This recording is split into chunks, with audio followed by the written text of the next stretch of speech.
So, have you ever really stopped to think about why we have rules? I mean, all of them? Well, two super smart guys from way back, Thomas Hobbes and John Locke, had some huge and totally different ideas about that exact question. And you know what? Their debate literally shaped the world we live in today. So let's dive in and see what the big deal was. All right, first, let's just imagine for a second. What if there were zero rules? None. No bedtime, no sharing your stuff, no waiting in line for anything. Do you think it would be amazing and fun? Or do you think things might get a little chaotic and fast? Well, that exact question is what these two thinkers, Thomas Hobbes and John Locke, spent a ton of time thinking about. They pictured what life would be like with no rules at all. They called it the state of nature. We're going to start with Thomas Hobbes. Now, Hobbes looked at the world and let's just say he wasn't exactly an optimist. He basically thought that deep down people are kind of selfish and are probably going to fight over things. So he was really worried about what would happen if everybody could just do whatever they wanted, whenever they wanted. Hobbes was convinced that without a strong government, life would just be one constant, messy battle. He famously said it would be solitary, poor, nasty, brutish, and short. I mean, he was picturing a total free-for-all where nobody could ever feel safe. Yeah, not a pretty picture, right?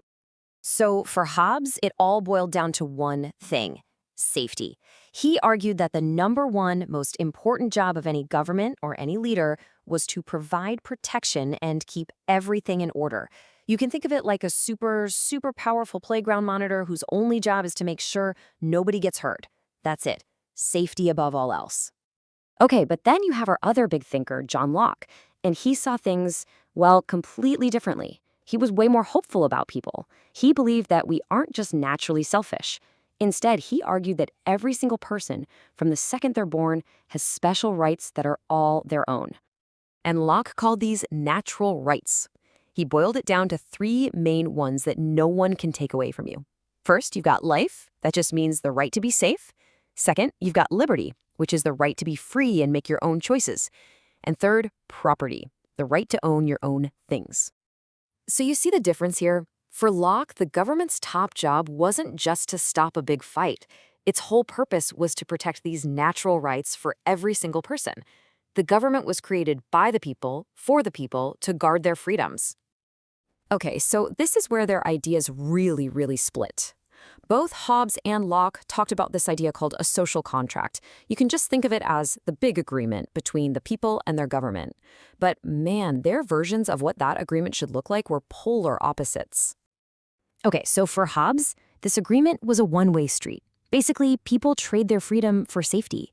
They give all their power to a ruler, and in return, that ruler keeps them safe. And here's the kicker. Once you make that deal, it's done. No takebacks. But Locke was like, hold on a minute. For him, it was a two-way street. People agree to follow the rules, but only if the government keeps its end of the bargain and protects their rights. If the government fails, the people have the right to ditch it and get a new one. So let's just lay it all out. Who should be in charge? For Hobbes, the answer was easy: a king, a monarch with absolute power. But for Locke, nope. He said the people should rule, in what we called a democracy. And what about getting rid of the ruler? Hobbes said, no, never. Once they're in charge, they're in charge. But Locke said, absolutely yes, if they fail to protect your rights. Okay, I know what you might be thinking. These are a couple of old guys from hundreds of years ago. Why does any of this still matter? Well, believe it or not, it matters a lot. Their big ideas are basically the blueprints for the different kinds of governments we see all over the world right now. I mean, just think about it. Locke's ideas are everywhere. The whole concept that the people have the power, that we get to choose our leaders, by voting, and that we can get rid of them if they're not doing a good job, that is all straight out of Locke's playbook. His thinking even gives us a way to protect ourselves from the government getting too powerful. So if we're going to boil this whole thing down to its simplest form, this is it. For Hobbes, it was all about safety. So his motto was, protection first, even if that means giving a king total control. But for Locke, the top priority was freedom. His motto was, rights first.